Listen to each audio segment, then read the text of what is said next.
today I'm in an absolutely stunning location here in North Wales. I'm in an area in South Snowdonia called Dolmelinclyn. I hope that I've said that correctly. It's absolutely beautiful here.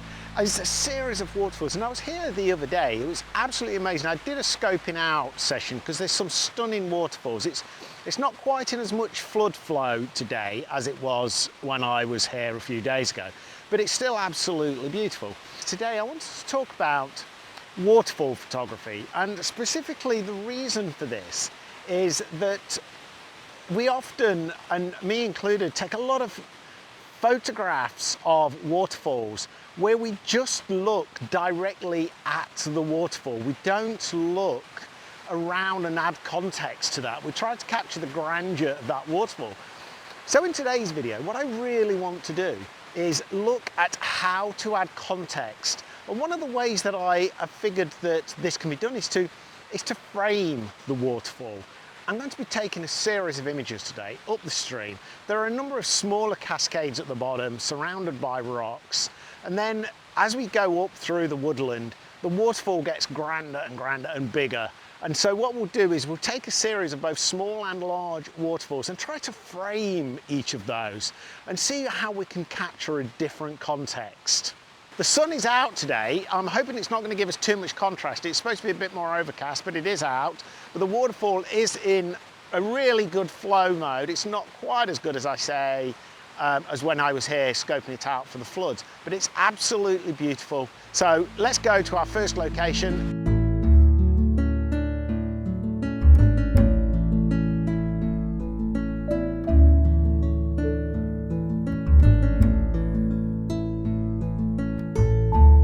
So what we've got here, we've got the waterfalls, but what I'm looking at on my composition is to frame it with the left-hand side with this tree, the foreground rocks framing at the bottom. So I've got the tripod set just a little bit lower than I'm a big fan of actually having a low tripod. But what we've got as well is the branches of the small bush on the left, or the tree, just giving us that top edge frame, and then the rocks and the branches on the right hand side giving us a frame. So we've got the waterfall coming through.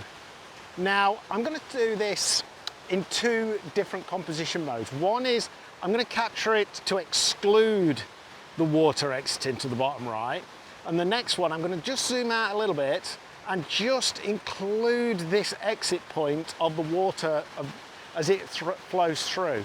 And for these images I've got both the circular polarizer and the ND filter attached.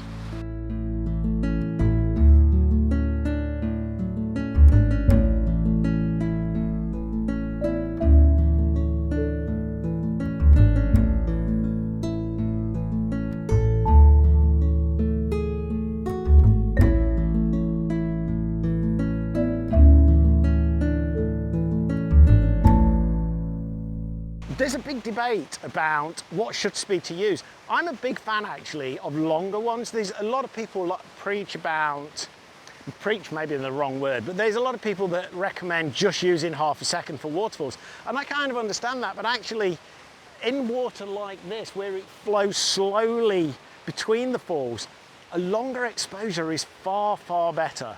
And at this falls, we've got a really, really good example of why framing and context of waterfalls is so important. I'm going to capture a couple of images, one with no framing, just get the waterfall, and the next one with the framing. And I believe that this will make the purpose of the rest of this video really clear to you. So this is the waterfall in question. We've got the sun catching these rocks in the foreground, which is a really nice feature. And we've got the waterfall coming out between the gaps, which is slightly out of sight. So we're at 90 degrees-ish to the waterfall itself, and then we've got the flow of water. And we've got these lovely branches and the autumn colours as the sun's catching these, which is making a great shot to frame it. So let me first capture it with no framing.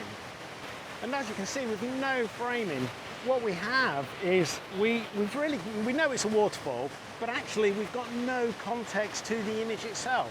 So now let me zoom out and capture this in the frame that I've just talked about using the leaves and the rocks and the branches.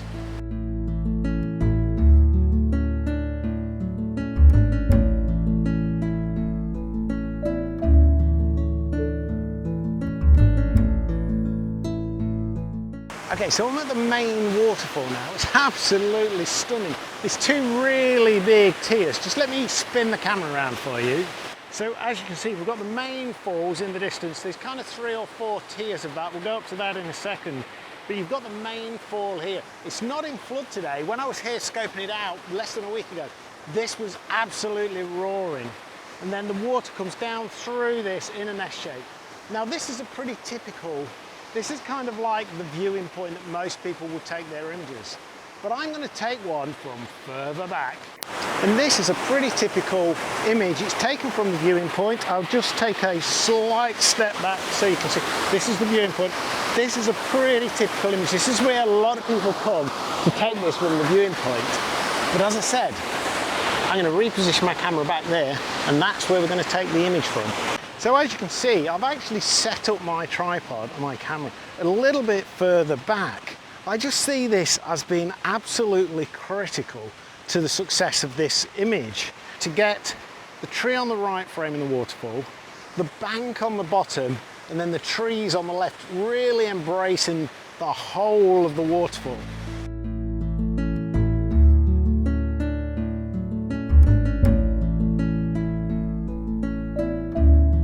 This one is pretty similar to the last one, but I've just moved position slightly, probably 10 meters, that's all.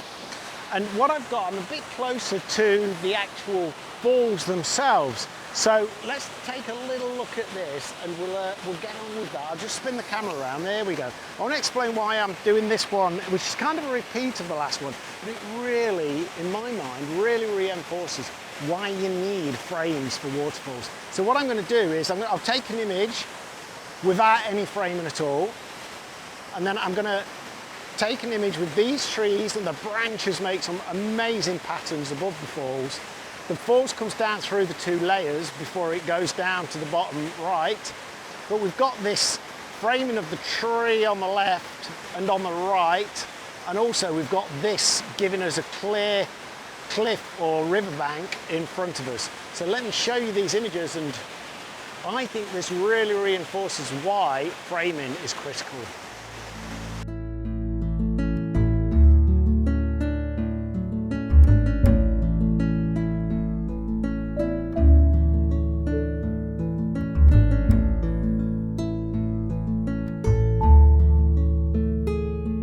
I'm at the final destination now, where we'll talk about framing of waterfall images. Hopefully this is making a lot of sense to you and you're getting some ideas and inspiration.